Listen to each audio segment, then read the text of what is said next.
Hello everyone, welcome to Tushala education. आज हम biology के नेक्स्ट लेक्चर में जो लास्ट बोला था हमने, क्या बोला था, डीएनए रेप्लिकेशन के बारे में डिस्कस करेंगे। क्या होता है रेप्लिकेशन? कोई वर्ड समझ में आता है? रेप्लिकेशन वर्ड से कुछ समझ में आता है क्या?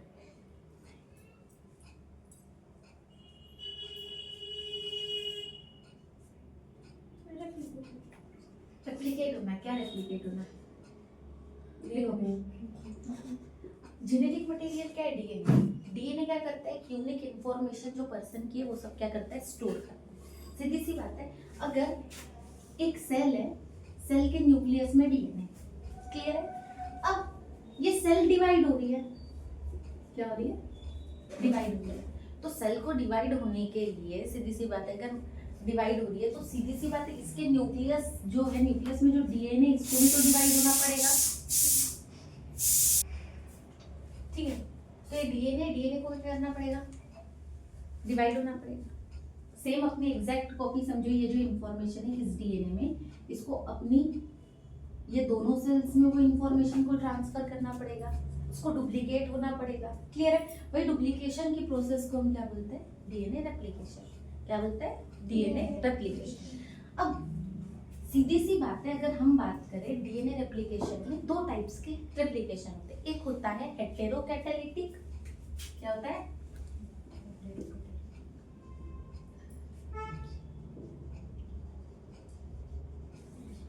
एक होता है ऑटोकैटालिटिक।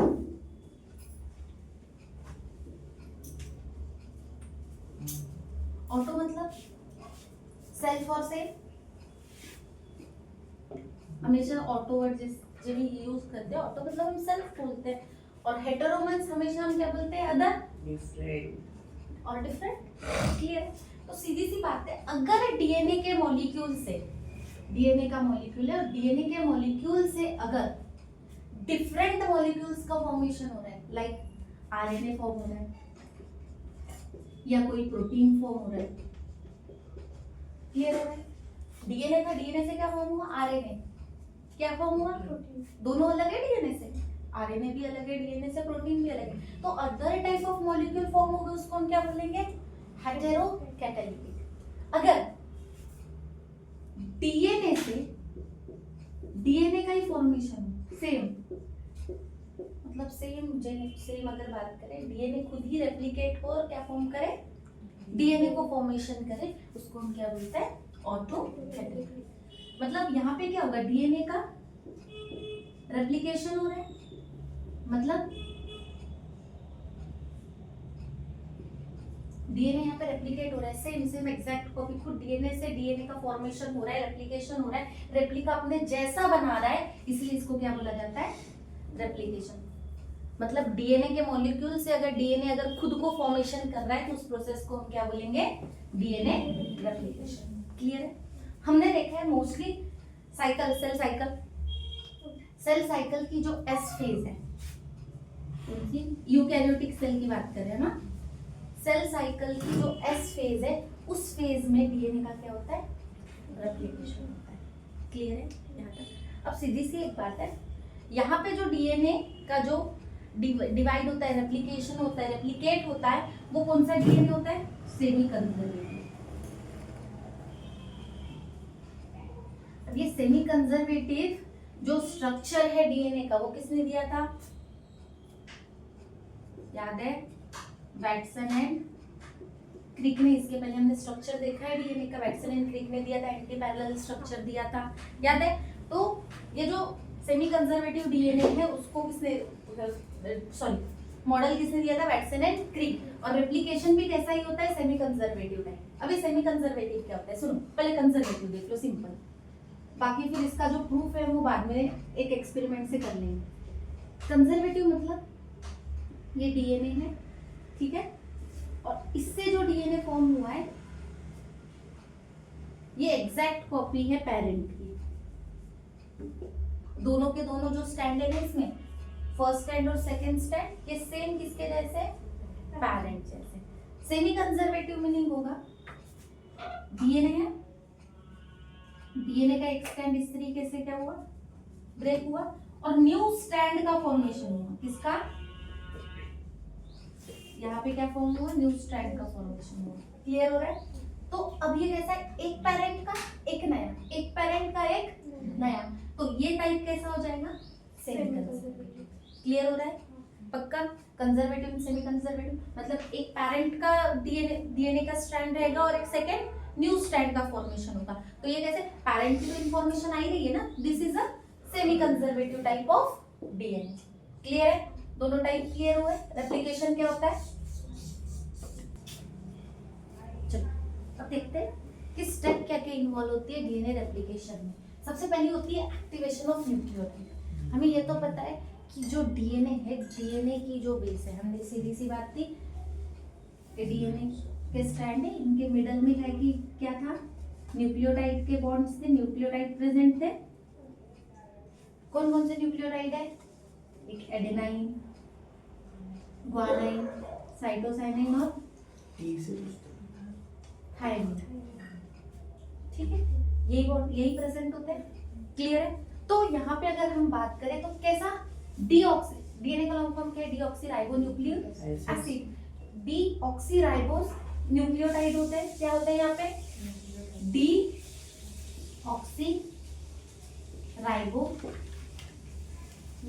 न्यूक्लियोटाइड होते हैं। देखा ना, नाइट्रोजनस बेस यही वाली होती है, डीऑक्सीराइबोस न्यूक्लियोटाइड। क्लियर है? तो अगर हम बात करें एडेनाइन प्रेजेंट है, इसका नाम क्या हो जाएगा, DAMP, DGMP,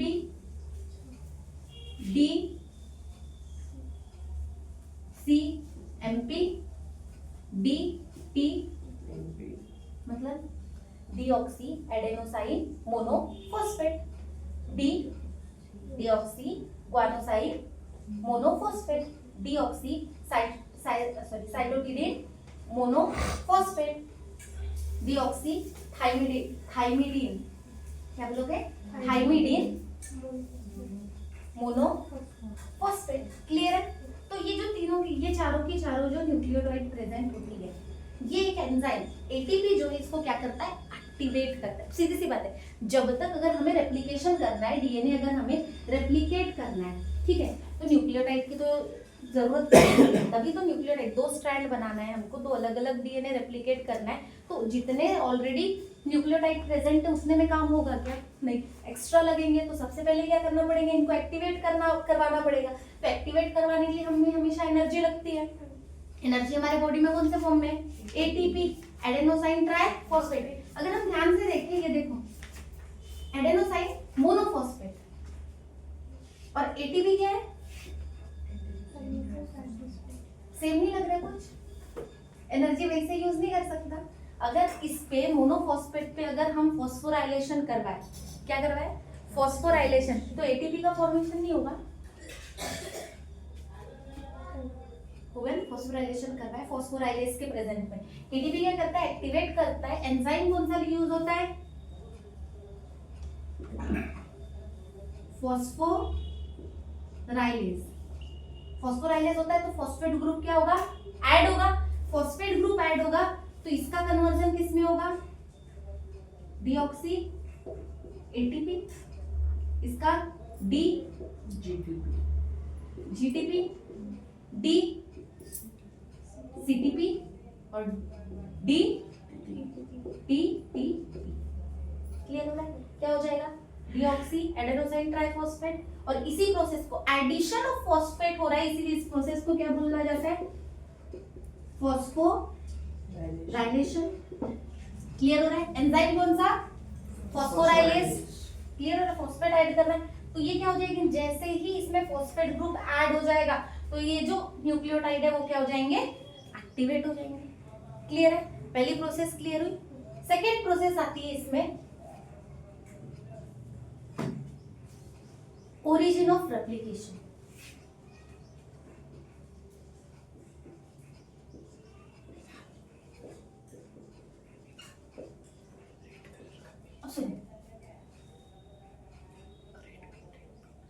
origin of replication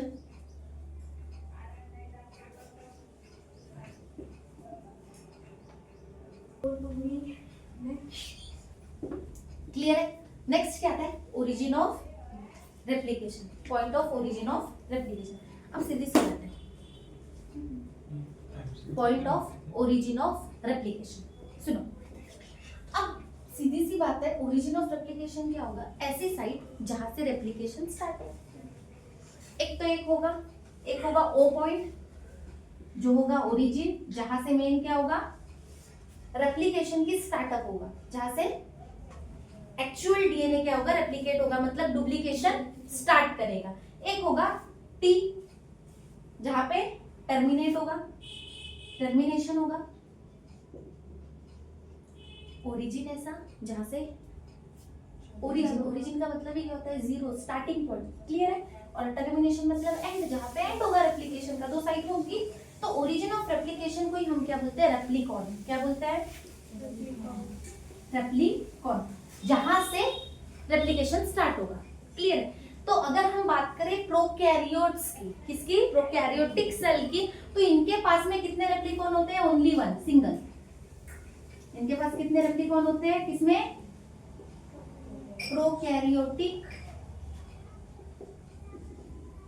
sales में कितने होते हैं? Single replicon. पर अगर हम यूकैरियोटिक की बात करें तो इनके पास में मल्टीपल रेप्लिकॉन्स प्रेजेंट होते हैं, सेवरल रेप्लिकॉन्स प्रेजेंट होते हैं। इनके पास में मल्टीपल रेप्लिकॉन है, जरूरी नहीं एक ही साइट है, इसके पास में बहुत सारी साइट है। अगर हम डीएनए देखें फॉर एग्जांपल, ठीक है, यहाँ से हो जाए, चाहे यहाँ से हो जाए, चाहे यहाँ से हो जाए, क्लियर हो रहा है? कोई बहुत सारी साइट है इसके पास में, किस लिए? रेप्लिकेशन के लिए। रेप्लिकॉन इसके पास में बहुत सारे। अब सीधी सी बात है, रेप्लिकेशन स्टार्ट कौन करता है? एक एंजाइम आता है जिसका नाम है एंडोन्यूक्लियस। क्या नाम है?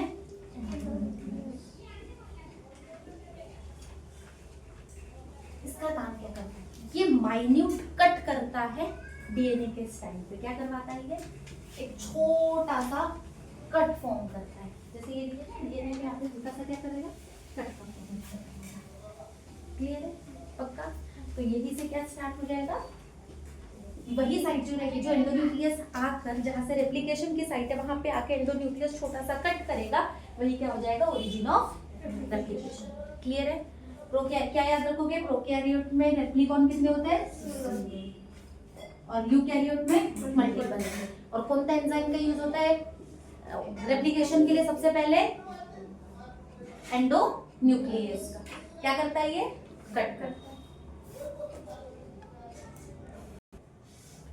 नेक्स्ट स्टेप पे आते हैं, अनवाइंडिंग ऑफ डीएनए। अब देखो, एंडोन्यूक्लियस आया,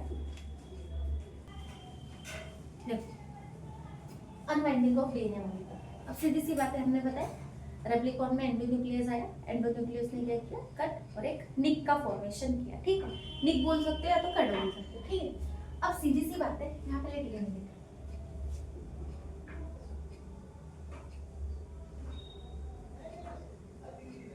ठीक है, एक सेंटर। अब ये डीएनए था, डीएनए पे यहाँ पे निक फॉर्म हुआ, फॉर एग्जांपल एंडोन्यूक्लियस ने आके निक किया। अब सीधी सी एक बात है, अब यहाँ पे कट तो हो गया, अब हमें करना क्या है?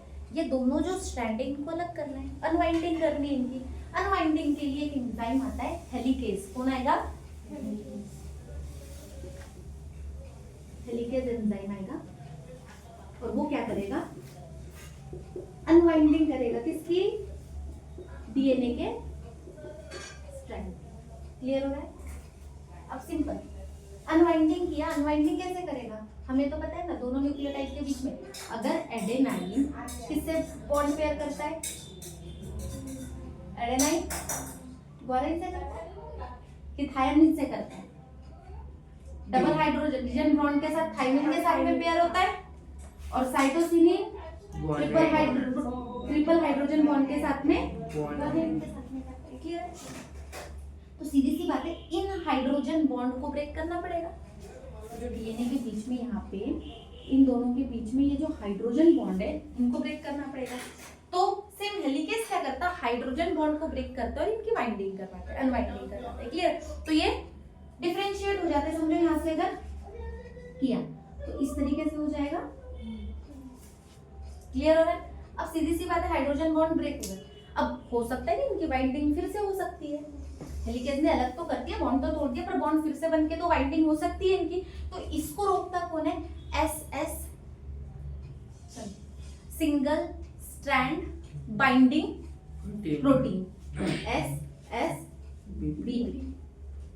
क्या करेगा? सिंगल स्ट्रैंड बाइंडिंग प्रोटीन आता है, और ये क्या रोकता है? इसकी अनवाइंडिंग को रोकता है, ये सॉरी इसकी बाइंडिंग को रोकता है, ये फिर से बाइंड ना कर ले, हेलिक्स ना बना ले। तो इसको रोकने के लिए कौन सा protein? Single strand binding protein. और अनवाइंडिंग करने के लिए हेलिकेज आएगा। क्लियर? अब सीधी सी बात है, यहाँ पे देखो एक वाई लाइक फॉर्म तैयार हुआ, वाई लाइक स्ट्रक्चर फॉर्म हुआ, वाई फॉर्म हुआ। क्लियर है? अब सुनो, अब ये SSBP करता क्या है? एक तो सबसे पहली चीज अनवाइंडिंग को मतलब बाइंडिंग को रोक रहा है, और साथ साथ में क्या प्रमोट करता है कि कोई न्यू न्यूक्लियोटाइड आए, न्यूक्लियोटाइड के प्रमोशन को, पॉलीन्यूक्लियोटाइड को क्या करता है? प्रमोट करता है। क्लियर है? यहाँ तक डन है? ये समझा? Unwinding of DNA molecule, helicase करेगा, हेलिकेज क्या करेगा? अनवाइंड करेगा, हाइड्रोजन बॉन्ड को क्या मेन करेगा? क्या ये ब्रेक करेगा हाइड्रोजन बॉन्ड्स को जो न्यूक्लियोटाइड के बीच में। और SSCB क्या करेगा? SSBP क्या करेगा?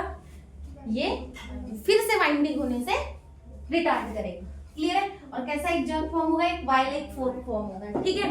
अब सुनो, रेप्लिकेशन फॉर्म, और ये जो वाई लाइक स्ट्रक्चर फॉर्म होगा वही क्या है हमारा?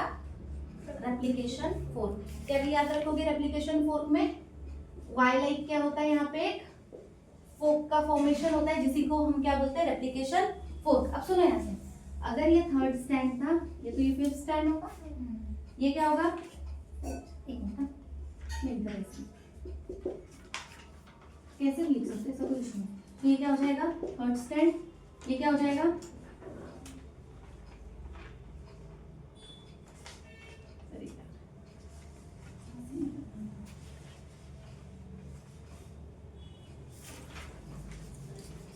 एक मिनट रुको, इसको अच्छे से ना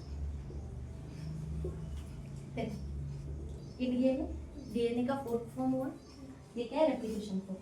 अब ये फिफ्थ एंड है तो ये थर्ड एंड होगा, ये थर्ड एंड है तो फिफ्थ एंड होगा। हमें पता है एंटी पैरेलल है, तो जो न्यूक्लियोटाइड फॉर्म होना स्टार्ट होंगे, याद रखना जो फॉर्मेशन, अब एक स्ट्रैंड इधर फॉर्म होगा, एक स्ट्रैंड इधर फॉर्म होगा। क्लियर है? अगर कोई strand fifth end to third end की तरफ फॉर्मेशन हो रहा है, उसको क्या बोलेंगे? Leading strand. क्या बोलोगे?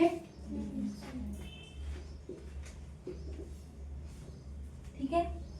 और ये क्या हो जाएगा? ये थर्ड एंड है, ये यहाँ से ये फिफ्थ एंड है।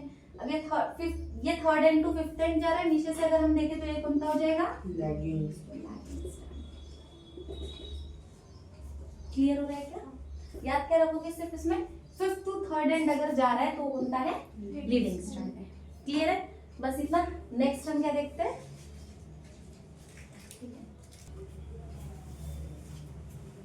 अब आते हैं फॉर्मेशन ऑफ न्यू स्ट्रैंड। अब स्टार्ट होगा। अब देखो दोनों अलग हो गए, अनवाइंडिंग को भी रिटार्ड कर दिए। अब क्या करेंगे? नया स्ट्रैंड। अब ये जो एक स्ट्रैंड है, इससे नया स्ट्रैंड, हमने पहले ही बोला है सेमी कंजर्वेटिव टाइप है। सेमी कंजर्वेटिव टाइप में मतलब एक स्ट्रैंड किसका? ऑलरेडी पेरेंट का, और एक कैसा रहेगा? न्यू फॉर्मेशन रहेगा। ये तो ऑलरेडी उनके हैं, ये जो नया आ रहा है वो क्या है?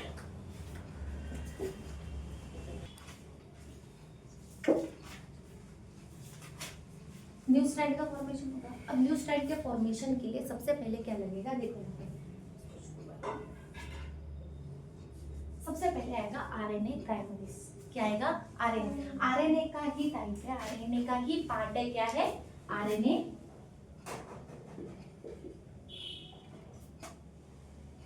RNA primer.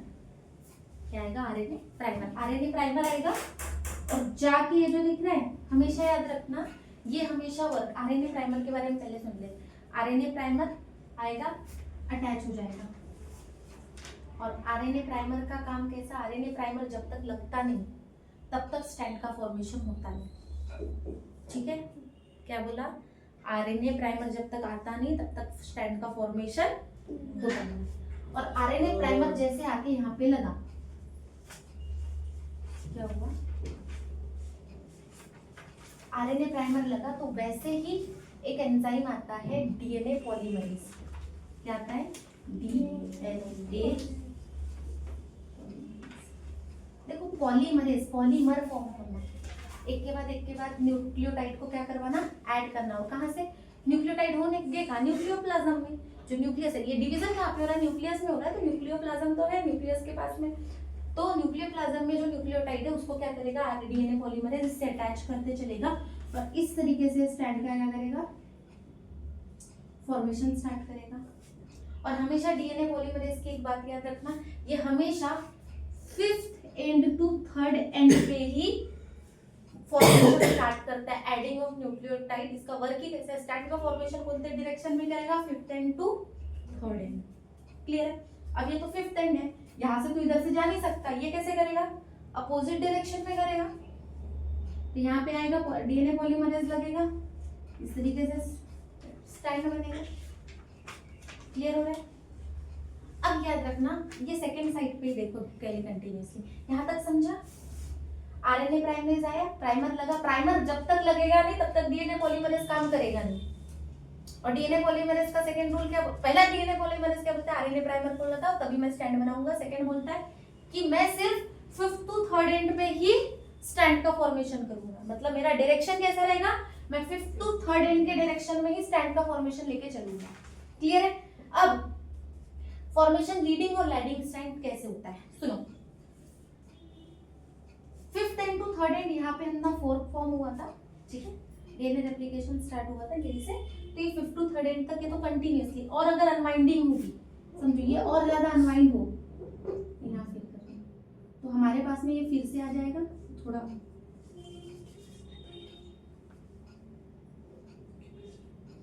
नहीं बना लेते हैं ना था। इधर देख लो, बंद किया, चलो करते हैं, ऐसा कोई इशू नहीं है, कर इधर कर।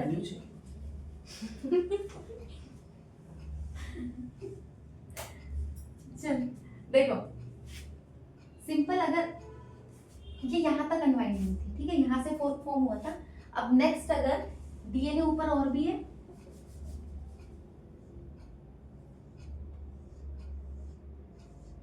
डीएनए तो ये और ऊपर ऊपर खुलते जाएगा और अनवाइंडिंग होगी उसकी। अगर और अनवाइंडिंग हो रही है, ये स्टैंड तो प्रॉपर बनते ही जाएगा इस तरीके से।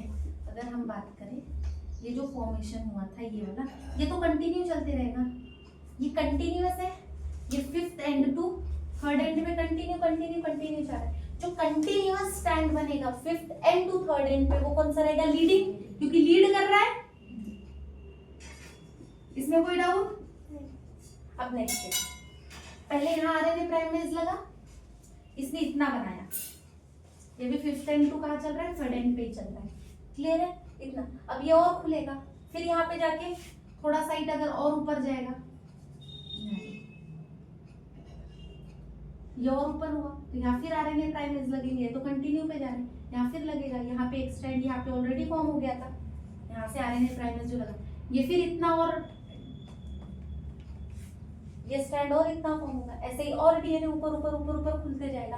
तो ये जो सेकेंड स्टैंड होगा, जो 5th end to 3rd end मतलब अपोजिट डायरेक्शन में ऊपर से जो स्टार्ट हो रहा है, जो फोर्क से पास से स्टार्ट हो रहा है, ये कैसे फॉर्म होगा? इस तरीके से। ये आरएनए प्राइमरेज लगा इतना, ये आरएनए प्राइमरेज लगा, सॉरी ये आरएनए प्राइमरेज लगा इतना बना, ये आरएनए प्राइमरेज लगा इतना बना, फिर ये आरएनए प्राइमरेज लगा इतना बना। तो ये कंटिन्यू दिख रहा है क्या? नहीं, ये छोटे छोटे फ्रैगमेंट में फॉर्मेशन करेगा। ये जो स्ट्रैंड फॉर्म करेगा वो कैसे करेगा? फ्रैगमेंट में फॉर्म करेगा। तो ये स्ट्रैंड कौन सा होगा? Lagging strand. क्यों? इस वजह से, सिर्फ इसके वजह से, पूरा का पूरा किसके वजह से हो रहा है? इस वजह से, क्योंकि डीएनए पॉलीमरेज क्या बोलते हैं, अगर सीधा ये अगर इधर से अगर फॉर्म करते चलता तो ये भी स्ट्रैंड कैसा रहता? कंटिन्यू रहता। पर डीएनए पॉलीमरेज क्या बोलता है, हम सिर्फ क्या करूंगा, मैं 5th टू 3rd एंड पे ही क्या करूंगा? स्टैंड का फॉर्मेशन करूंगा। 5th टू 3rd एंड पे करने के कारण जो सेकंड स्टैंड बनता है वो कैसा बनेगा? डिसकंटिन्यूअस, और उस स्टैंड को हम बोलेंगे लैगिंग स्टैंड। और जो कंटिन्यू फॉर्म में बन रहा है वो क्या हो जाएगा? हमारा लीडिंग स्टैंड। तो लीडिंग स्टैंड हमेशा क्या याद रखोगे? 5th end to 3rd and form होगा। और लैगिंग स्टैंड अपोजिट में, जो फोर्थ के पास है वो भी 5th end to 3rd and he रहेगा, पर कैसा रहेगा? डिसकंटिन्यूअस मैनर में रहेगा। क्लियर है? पक्का? यहाँ तक डर। अब सुनो, ये जो फ्रैगमेंट्स बनते हैं, जो ये डिसकंटिन्यूअस फ्रैगमेंट बनते हैं, इसी को बोला जाता है ओकाजाकी फ्रैगमेंट। ओकाजाकी फ्रैगमेंट, तो साइंटिस्ट के नाम पे नाम दिया, जो डिसकंटिन्यूअस स्ट्रैंड बने उसका नाम क्या है? Okazaki fragment. क्लियर है? अब सीधी सी बात है, अब ये ओकाजाकी जो फ्रैगमेंट बने, एक डीएनए तो प्रॉपर बन गया रे, डीएनए बन गया प्रॉपर कंटिन्यूअस फॉर्म में, दो स्ट्रैंड बन गए, ये पर डिसकंटिन्यूअस मैनर में, तो इनको तो जोड़ना पड़ेगा, तो इनके जोड़ने के लिए भी कोई ना कोई एंजाइम लगेगा, पक्का? तो इसको जोड़ने के लिए जो एंजाइम यूज होता है, इन दोनों को, मतलब सीधी सी बात है, दोनों को आके जोड़ेगा, तो इन दोनों को इन दोनों को जोड़ने के लिए जो एंजाइम लगता है उसका नाम है लाइगेज। कौन? लाइगेज आएगा, अटैच हो जाएगा, सब यहाँ पे और कंटिन्यू अटैच हो जाएगा, और दोनों का जो कंटिन्यूअस डिसकंटिन्यूअस मैनर में जो ओकाजाकी फ्रैगमेंट है, लाइगेज इनको क्या कर देगा? जॉइन कर देगा। क्लियर है? पक्का? अब सीधी सी बात है, ये तो हो गया, अब इनकी बाइंडिंग भी तो करवानी है। सबसे पहली चीज, उससे भी सबसे इंपॉर्टेंट, यहाँ पे जो आरएनए प्राइमेज लगा है, इसको रिमूव भी तो करवाना है। क्लियर है? सबसे पहले तो इसको रिमूव करवाना है, जो आरएनए प्राइमर जगह पे लगे, तो इसको रिमूव कौन करवाएगा? सेम, ये जो आया डीएनए पॉलीमरेज 1 आता है, और ये क्या करता है? आरएनए प्राइमेज को बाहर से रिमूव कर देता है। तो रिमूव करने का काम भी किसको रिमूव करने का काम? आरएनए प्राइमेज को रिमूव भी कौन कर रहा है? DNA polymerase 1। क्लियर है? पक्का? अब इनकी क्या करवानी है? तो बाइंडिंग के लिए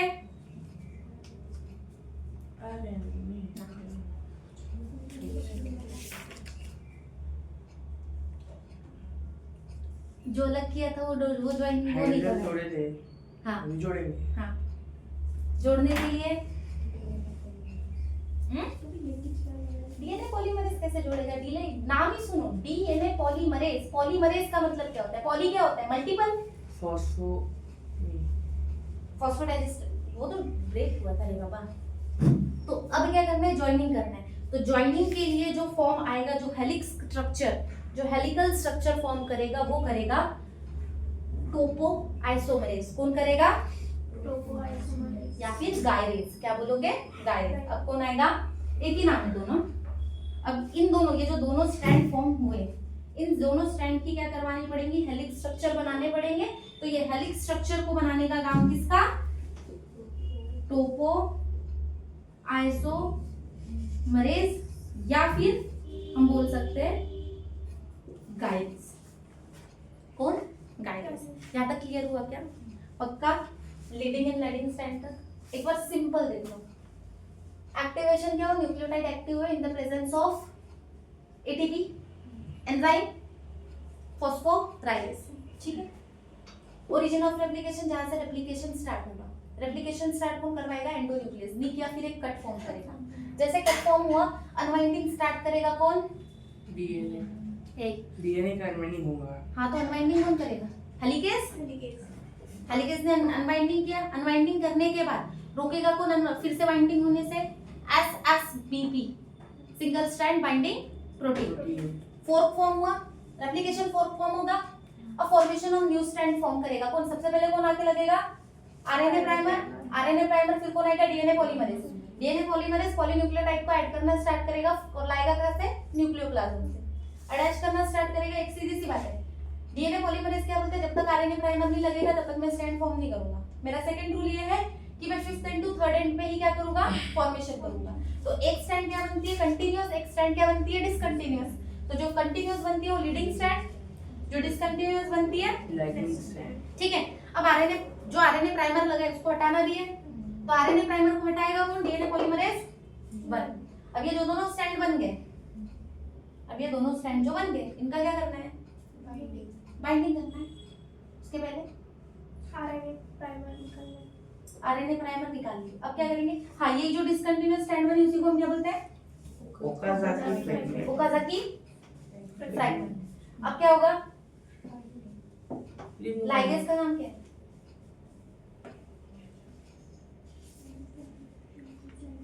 ओकाज़की फ्रैगमेंट को ज्वाइन कौन करेगा? लिगेज। ओकाज़की फ्रैगमेंट जो डिसकंटिन्यूअस स्ट्रैंड है उन दोनों को तो ऐड करना पड़ेगा ना, तो कौन करेगा? लाइगेज। अब दो स्ट्रैंड बन गए दोनों तरफ, इसके पास भी दो स्ट्रैंड है, इसके पास भी दो स्ट्रैंड है, इनका हेलिकल स्ट्रक्चर बनाना पड़ेगा। हेलिकल स्ट्रक्चर बनाएगा कौन? Gyrase and topoisomerase. Topoisomerase और या तो फिर हम उसको क्या बोल सकते हैं? गायरेज। हो गई, बाइंडिंग हो गई, पक्का हेलिक्स स्ट्रक्चर बन गया। अब नेक्स्ट